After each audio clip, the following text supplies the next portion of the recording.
Voilà, bonjour à toutes et à tous. J'ai eu l'occasion de déjà voir certains d'entre vous lors de la première session. Et donc, je voulais peut-être me représenter. Donc, je suis Corinne François, je suis la directrice de l'association Brulocalis. Donc, je chapeaute et je pilote l'ensemble de l'association. Et je pilote également, plus spécifiquement, la partie commune dans mes fonctions. Alors, je vais vous parler aujourd'hui, j'ai entre un quart d'heure et 20 minutes, donc ce ne sera pas long et la pause n'est pas très loin pour vous.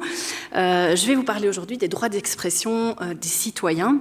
Alors, vous l'avez entendu, le professeur Damel a souligné, la participation citoyenne, ça ne s'improvise pas. Il y a quand même des conditions de succès pour que lorsqu'on consulte, concerte ou organise des sessions de rencontres avec les citoyens et qu'on cherche à prendre le pouls du terrain pour pouvoir vraiment affiner les décisions qui sont en préparation, eh bien, il y a quand même une série de conditions à respecter pour qu'elles soient, comme je le disais, porteuses de succès. Alors, quels sont les objectifs qu'on poursuit généralement en faisant de la participation citoyenne? C'est d'une part, bien sûr, l'amélioration des politiques menées.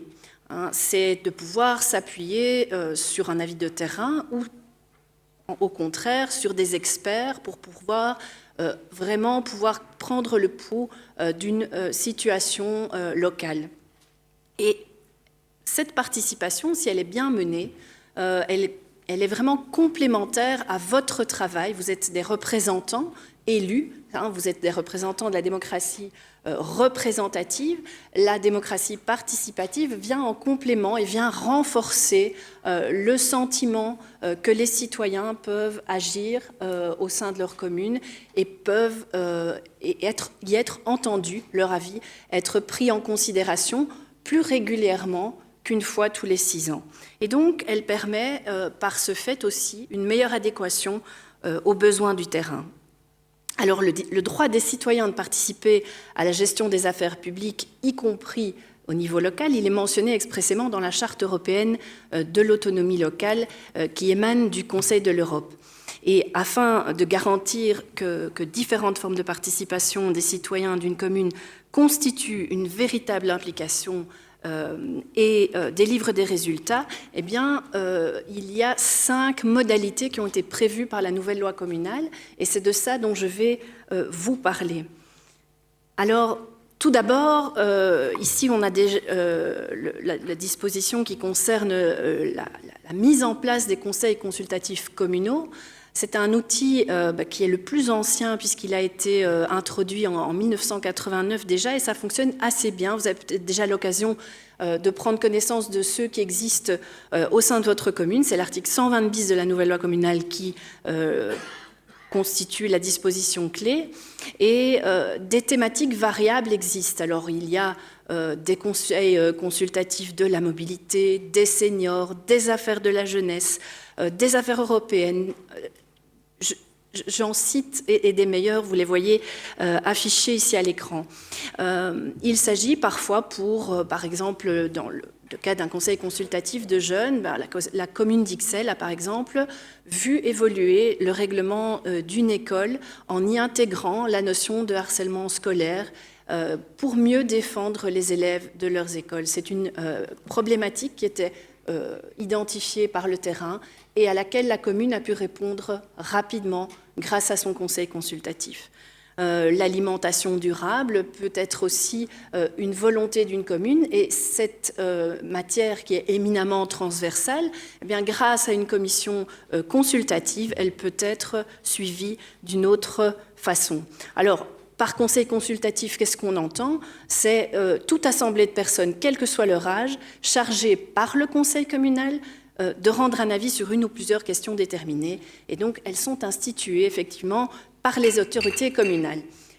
En tant que conseiller communal, vous verrez, vous êtes parfois spectateur de certaines dispositions qui sont mises en place, mais vous, en tant que conseiller communal, vous verrez que vous soyez de l'opposition ou de la majorité, vous pouvez également être le relais vis-à-vis des citoyens de votre commune. Si vous êtes le relais au sein d'un quartier, que certains citoyens viennent frapper à votre porte pour dire « tiens, au fond, comment ça fonctionne, bien, cette formation elle a pour vocation de vous expliquer un petit peu qu'est-ce qui existe et grosso modo comment ça fonctionne. Bien sûr, je vous invite aussi en complément à vous renseigner dans notre guide de l'élu, qui est à disposition sur notre site, mais que vous avez aussi reçu lors de l'installation de vos conseils communaux, et toutes les dispositions y sont décrites, toutes les conditions, etc. Je ne vais pas justement revenir sur les conditions en détail, puisqu'elles s'y trouvent, mais c'est important que vous puissiez comprendre et connaître dans les grandes lignes ce qui existe. Vous avez aussi sans doute entendu parler de l'outil très intéressant des conseils consultatifs ou des conseils de quartier. Dans certaines communes, il y a des conseils de quartier et donc ils émettent des recommandations. À Etterbeek, par exemple, elles ont formulé, tous ces conseils ont formulé 11 recommandations qui ont été ensuite soumises au collège des bourgmestres échevins.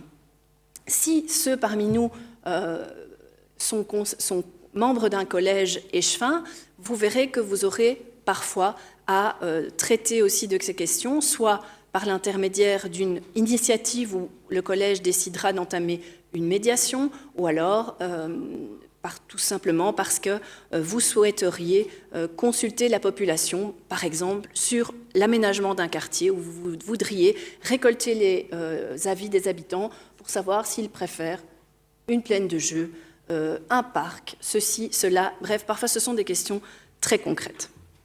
Et donc, parmi ces conseils participatifs, les communes mettent parfois en place un système de budget participatif. C'est également très porteur et c'est évidemment une forme de participation qui, par exemple, dans l'échelle qui a été citée par le professeur Damet, est évidemment plus haut.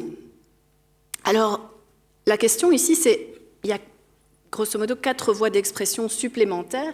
Est-ce que c'est un parcours semé d'embûches ? Alors, ces voies d'expression, bien que potentiellement utiles, et chez Brulocalis, nous vous encourageons vraiment à mettre ça en place au sein de vos communes ou à recommander à vos citoyens d'utiliser ces outils, ces outils sont encore malheureusement peu visibles. Alors, certains d'entre eux sont encore relativement récents, puisque la NLC a été modifiée récemment en mars 2024 pour intégrer des nouvelles modalités. Néanmoins, certaines communes ne les ont pas encore utilisées beaucoup, ni transposées d'ailleurs dans leur règlement d'ordre intérieur. Alors donc, les 3 premières voies d'expression qui sont citées sur ce slide ont été introduites par la nouvelle modification de la loi communale en mars 2024, la consultation populaire communale est-elle plus ancienne, elle date de 2009. Alors, l'interpellation citoyenne, tout d'abord, elle permet aux citoyens de s'adresser directement aux autorités communales sur une matière relative à l'intérêt communal. Donc, on ne peut pas interpeller sur tout et n'importe quoi. Nous allons en voir les conditions ici. Alors, la nouvelle loi communale précise certains éléments. Néanmoins, la commune doit mettre en place et préciser exactement comment les citoyens doivent introduire une interpellation. Les conditions qui sont fixées dans la loi, c'est que 25 habitants de la commune peuvent interpeller le collège sur un sujet d'intérêt communal et le collège peut alors renvoyer vers le conseil communal. Il y a toute une série de conditions de recevabilité qui sont fixées par la loi. Alors évidemment, ça doit relever de la compétence du collège ou du conseil. Il doit être de portée générale. Ça ne peut pas porter sur une question de personne, etc., etc. Mais donc, c'est quand même quelque chose qui peut fonctionner, délivrer des résultats.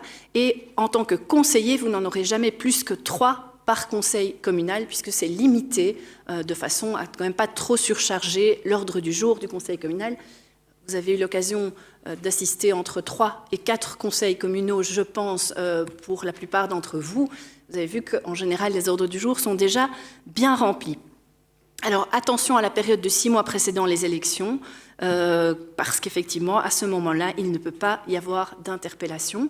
Et pour éviter, je vais dire, que ce soit éventuellement instrumentalisé à des fins politiques et pour, en tout cas, éviter qu'il n'y ait trop de troubles. Tout ce qui concerne les réponses va être complètement public, évidemment, c'est l'objectif. Et l'avantage de cette procédure, c'est que le citoyen reçoit une réponse assez rapide à sa question, à son interpellation. Le droit de pétition est le deuxième droit dont je vais vous parler ici, puisque c'est un droit qui, bien que assez connu, est assez peu utilisé en pratique. En réalité, il est prévu par l'article 28 de la Constitution et l'article 317 de la nouvelle loi communale ne précise pas énormément de choses par rapport à cela. Ça permet d'amener de la visibilité sur certains sujets auprès de la commune, mais il n'est pas aisé de le définir, ce droit de pétition, parce que son spectre d'action est indéterminé. Et donc, par la pétition, le citoyen peut éventuellement émettre une réclamation, formuler une demande d'intérêt individuel ou collectif, mais je dirais qu'en tout cas, c'est certainement le moins utilisé pour des raisons pratiques.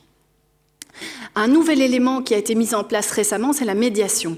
Et donc la médiation, c'est un outil très intéressant à mon avis parce qu'il est assez neuf, mais qu'il peut résoudre vraiment des problèmes concrets. Lorsque le citoyen rencontre des difficultés et qu'il ne parvient pas à obtenir la résolution d'une problématique, soit parce qu'elle est entre deux échevins, ça relève de deux échevins, il y a plusieurs personnes qui sont responsables, l'administration n'a pas bien connaissance du dossier, eh bien, ça permet parfois vraiment de trouver des solutions très concrètes à des problèmes. Par exemple, dans un logement qui appartient à la commune, des travaux sont en attente depuis fort longtemps, eh bien, les citoyens peuvent saisir le collège de la problématique et leur demander une discussion, qui est vraiment une discussion qui vise à ce qu'il y ait un règlement du différend. C'est un processus qui est confidentiel et qui permet d'obtenir des engagements mutuels. Donc le collège avec l'administration qui va suivre de facto le dossier vont tenter de trouver une solution à l'amiable. Alors il y a deux types. La médiation obligatoire vise vraiment à provoquer le dialogue, comme je vous le disais, un dossier qui est bloqué, une question qui ne se résout pas. 100 citoyens de la commune peuvent solliciter dès lors une médiation auprès du collège des bourgmestres échevins. Et parfois, elle est également à l'initiative du collège. C'est vraiment eux qui vont proposer d'utiliser cet outil pour résoudre le problème.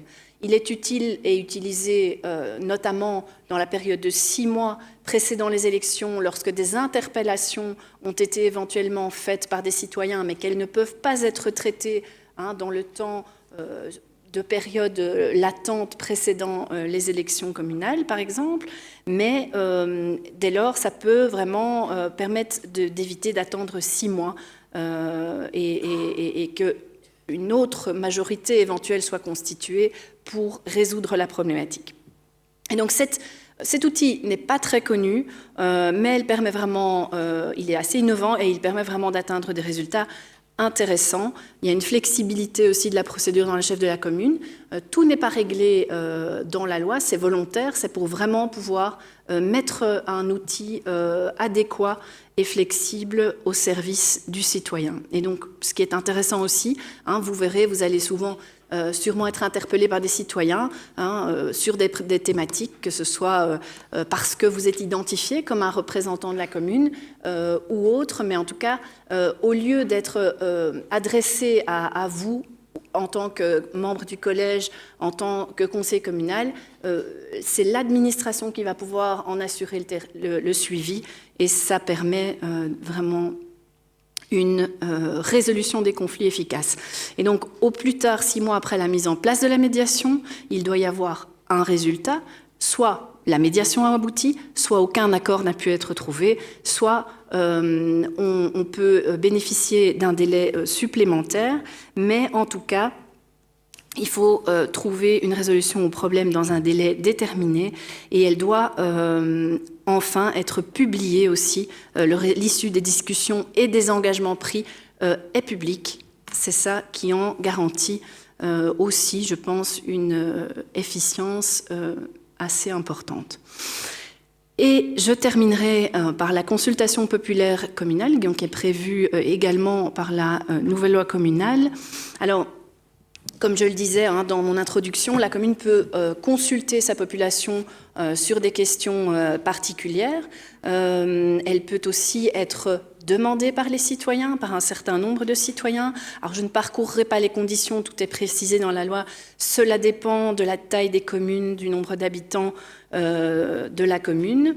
La question, évidemment, posée aux citoyens, c'est très important qu'elle soit posée de façon objective, factuelle, sans parti pris.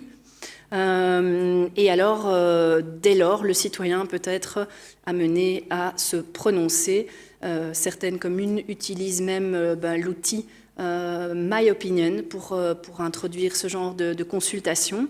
Alors la consultation, elle est évidemment consultative, c'est pas dans l'échelle de la participation le plus haut niveau, elle n'est pas contraignante, mais lorsqu'une commune hésite sur un aménagement public ou sur des questions, ça peut être extrêmement utile et dès lors porteur de résultats et de confiance, comme je le disais, dans la commune et dans ses mandataires. Voilà, je vous remercie beaucoup pour votre attention